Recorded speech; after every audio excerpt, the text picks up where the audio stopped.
Olá, irmãos, nós mais uma vez aqui de volta. Desejosos que Deus fortaleça, anime, coragem, dê vigor aos irmãos nesses dias de pandemia. Eu quero só dizer para os irmãos que a minha preocupação sincera com os irmãos e com Deus é de fato, expor a Bíblia, os ensinos que ela nos traz. E a minha intenção sincera, irmãos, é de encorajar todos vocês em Deus. Que os irmãos sejam encorajados, fortalecidos, assim como Deus tem me encorajado. E como eu falei para os irmãos já algumas vezes, eu não sou um pastor, não sou melhor do que os outros, nada disso, viu? Por favor. Mas eu tenho me comprometido que eu não vou ensinar para a igreja aquilo que eu não tenho experimentado. Seria uma hipocrisia da minha parte, seria uma falsidade da minha parte, eu estaria sendo desleal com Deus e com os irmãos. Então aquilo que eu me preocupo aqui em transmitir para os irmãos é aquilo que eu também alimento o meu coração. Não é diferente.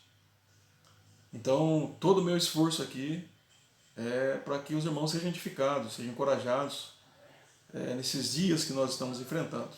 É claro que essas verdades aqui, elas devem estar presentes na nossa vida, não só em dias de angústias e de aflições, mas todos os dias, seja na alegria, na tristeza, o nosso coração tem que estar alimentado com a palavra do Senhor. Então, sinceramente, irmãos, eu tenho me comprometido e as minhas orações têm sido com esse propósito de expor as doutrinas bíblicas para os irmãos, de maneira que os irmãos sejam encorajados no Senhor. Então esse é o meu compromisso aqui com os irmãos e com aqueles que nos ouvem. E se você que está ouvindo não é um cristão, é o momento agora de você fazer uma entrega do seu coração a Cristo. Venha a Cristo sem demora e também experimente dessas bênçãos que o Senhor está prometendo aqui. Jesus, certa vez, falou para os escribas e fariseus que estavam ali testando ou tentando. Ele diz, olha, se vocês querem saber se essas palavras que eu estou falando aqui, que eu estou dizendo, são de Deus, então experimentem. É claro que eu estou parafraseando aqui, irmãos. Mas a ideia é essa. Se você quer saber se de fato isso é verdadeiro, experimente, creia nas Escrituras. E você vai ver se de fato isso é verdadeiro mesmo ou não. E você vai ver se Deus te trata assim mesmo ou não. Então, todo o meu esforço aqui é para que os irmãos sejam fortalecidos. E aqueles também que nos ouvem.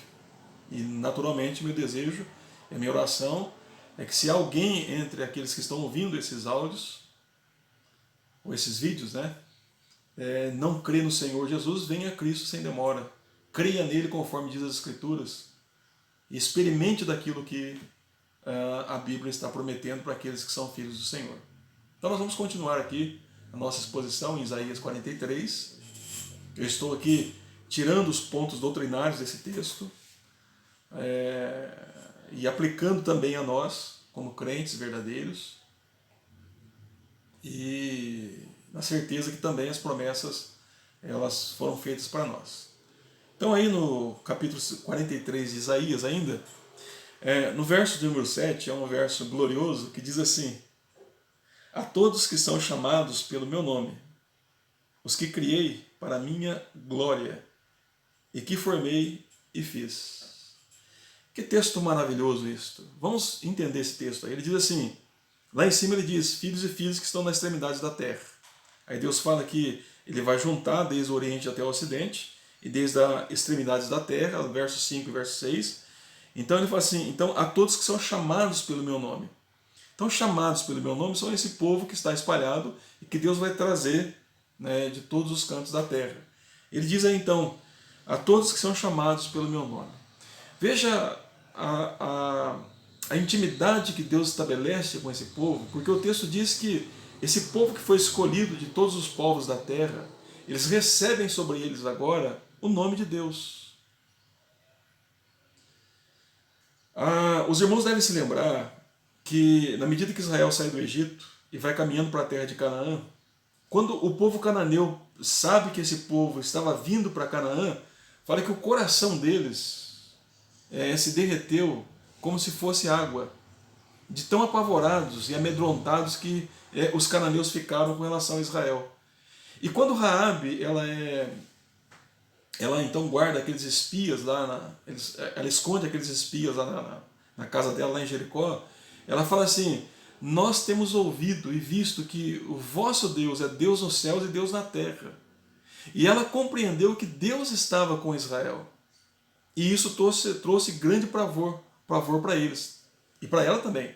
Só que ela tomou uma atitude correta. Ela veio, ela buscou a Deus, ela vamos dizer assim, ela veio à conversão. Né? Ela creu no Deus de Israel. Porque as nações então conheciam o povo de Israel por saber que Deus estava com eles. E Deus caminhava com eles. Que Jeová, né, o Deus que é o Criador de todas as coisas, o Deus que é Senhor de todas as coisas, o Deus que domina os céus e a terra, o Deus que controla todos os elementos, o Deus que havia arrasado o povo do Egito por causa da nação, da sua nação, dos seus filhos e das suas filhas. Esse Deus então se tornou conhecido entre as nações. E as nações sabiam que o Deus de Israel era o Deus que controlava céus e terra. Então o nome do Senhor estava sobre Israel. Agora, é importante entender aqui que o nome de Deus e Deus é a mesma coisa. É só lembrar aos irmãos que os nomes de Deus revelam as características de Deus, as suas perfeições.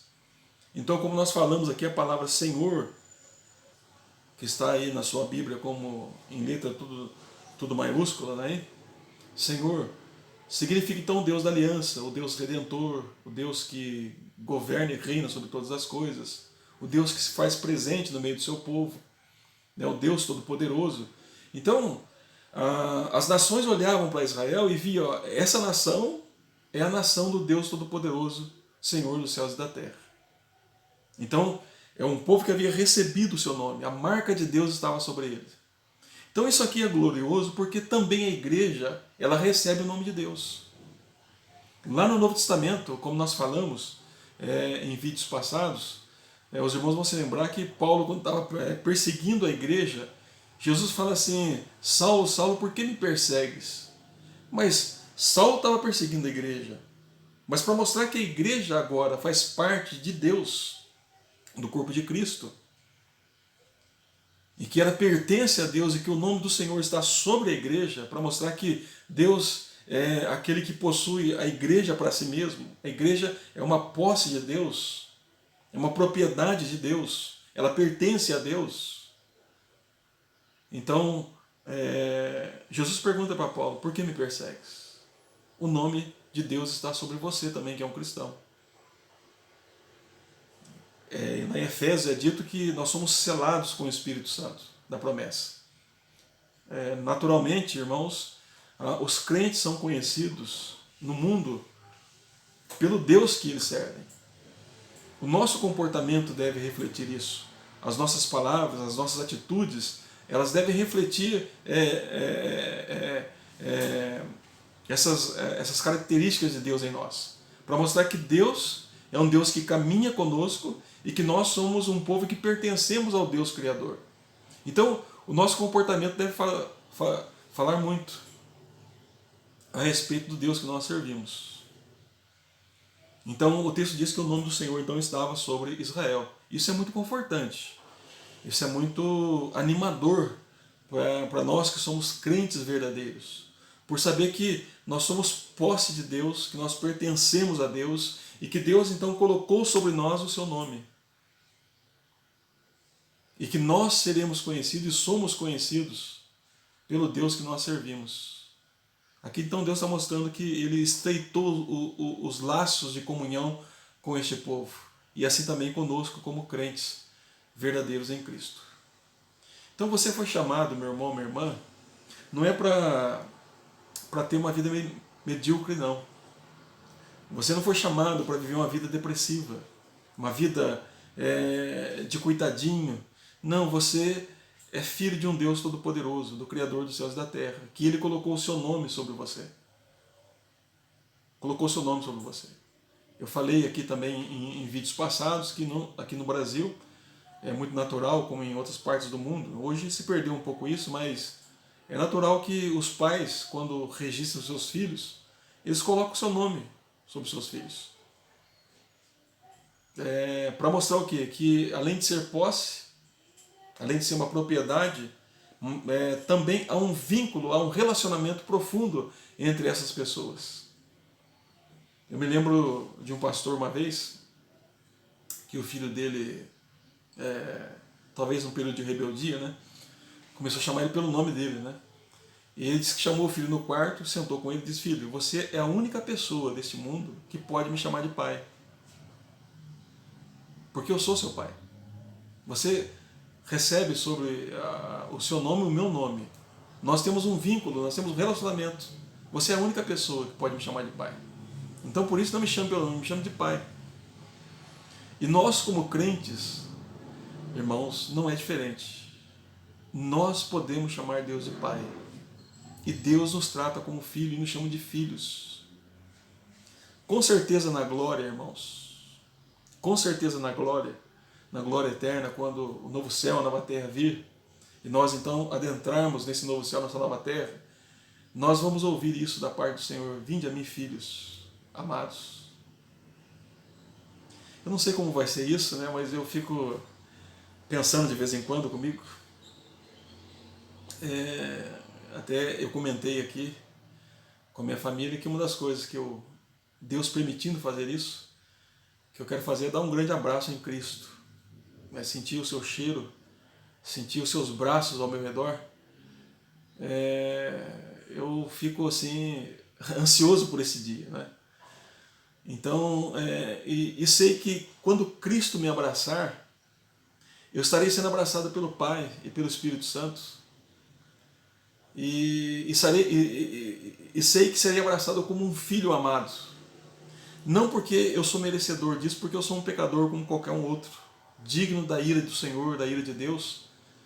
Mas uma vez que Deus me escolheu em Cristo, me salvou em Cristo, me remiu em Cristo, me justificou em Cristo, me adotou em Cristo, me fez herdeiro em Cristo Jesus, eu sei que eu sou amado por Deus.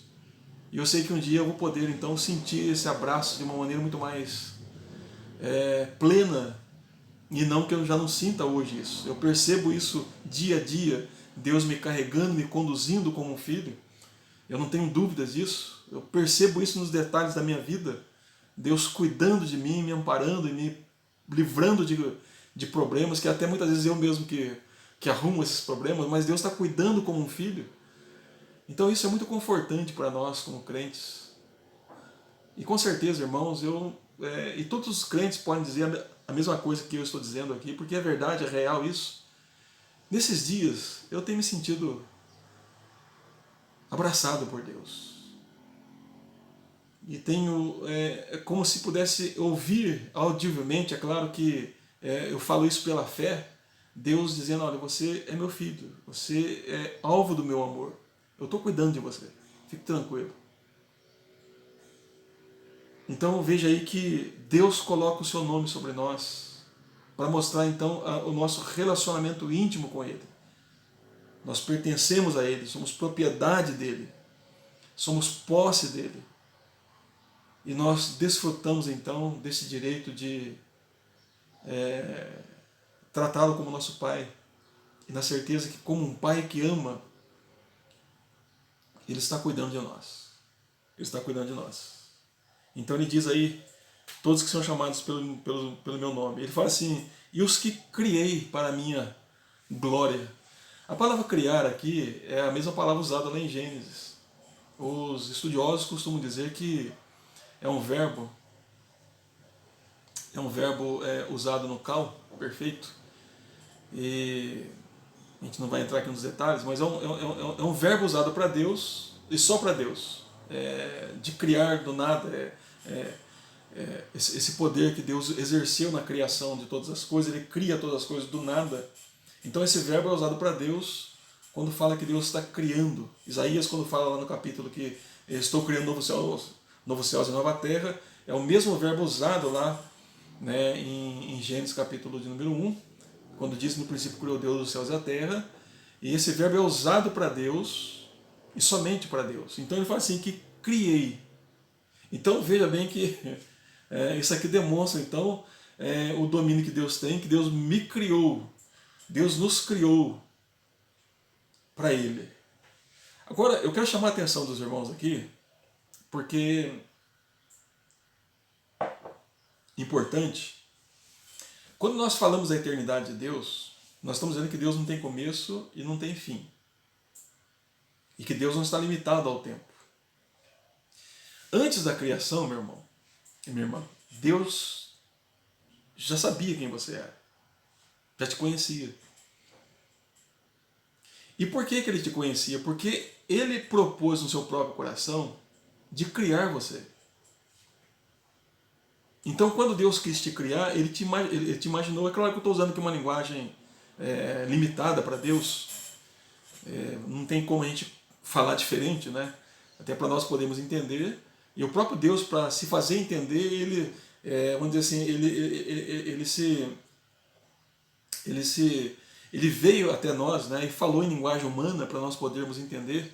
Vamos dizer assim, Ele se acomodou à nossa situação para poder falar conosco e nós entendermos. Então, a linguagem que eu estou usando aqui é uma linguagem humana, mas eu quero que você entenda assim, que você existe porque na eternidade Deus imaginou você.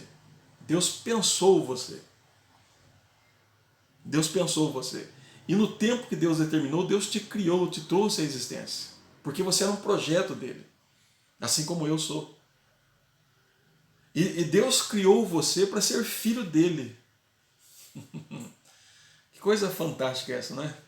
Para ser um filho dele. E o propósito de tudo isso está aí no verso 7, ele diz assim, os que criei para a minha glória. Para a minha glória. Então veja que Deus te criou, né? Deus te planejou na eternidade. Não é só que Deus sabia que você viria. Não, não é isso não, porque senão a gente ia falar que Deus é um grande adivinho. Não, Deus não é um adivinho. Deus sabe porque Deus decretou tudo, Deus determinou todas as coisas. Então você já estava no coração de Deus há muito tempo, lá na eternidade. Estou falando de tempo aqui porque é a forma que nós temos que entender isso, né? Mas na eternidade passada, né, como alguns teólogos costumam dizer, você já estava no coração de Deus, Deus já tinha pensado em você, Deus planejou você, Deus te trouxe à existência, né, te criando, te formando, como um Deus todo-poderoso, soberano sobre a minha vida e a sua vida. Deus te trouxe à existência, te planejou, e Ele fez isso para quê? Para a glória dEle. Então você foi criado para a glória de Deus. Você foi criado para glorificar a Deus. Deus, ao te criar, Ele se autoglorificou, e na criação, então, como imagem e semelhança de Deus, você glorifica a Deus também. Então é um povo que foi chamado e criado para a glória de Deus. Para a glória de Deus. Que magnífico é isso. E as implicações disso, irmãos, são diversas. Então veja bem, se você foi criado para a glória de Deus, então quando você come, você bebe, quando você veste, quando você trabalha, quando você estuda, quando você faz o que faz, você tem que fazer isso para a glória de Deus, para engrandecer mais o nome de Deus. Não é que nós vamos acrescentar a Deus mais alguma coisa, porque Deus não precisa disso. Ele tem toda a glória, toda a honra, todo o poder, todo o domínio, ele é todo suficiente em si mesmo. Ele se satisfaz consigo mesmo, mas no entanto Deus nos criou para a glória dele. Então este povo foi criado para glorificar Deus, você foi criado para glorificar Deus em todas as coisas. E isso é algo maravilhoso. Então aqui está a razão da sua existência. Né? Na escola, muitas vezes se pergunta, né, de onde vim, né, por que eu estou aqui, para onde eu vou. Então você foi criado, você existe para a glória de Deus. Você foi criado para a glória de Deus. Você deve viver para a glória de Deus. Quando você morrer, você vai morrer para a glória de Deus. E na eternidade você vai continuar existindo por causa da glória de Deus. Então, irmãos, é esse o tratamento que Deus dá para o seu povo. Você compreende isso, meu irmão, minha irmã? E que nesses dias que Deus está trazendo sobre nós, é para que você o glorifique nessa grande pandemia que está aí, chamados para a glória de Deus. Nós voltaremos num outro momento para falar um pouco mais sobre isso, mas que Deus conforte, Deus abençoe o coração dos irmãos e Deus fortaleça. Nós vamos aprofundar mais ainda um pouco sobre isso.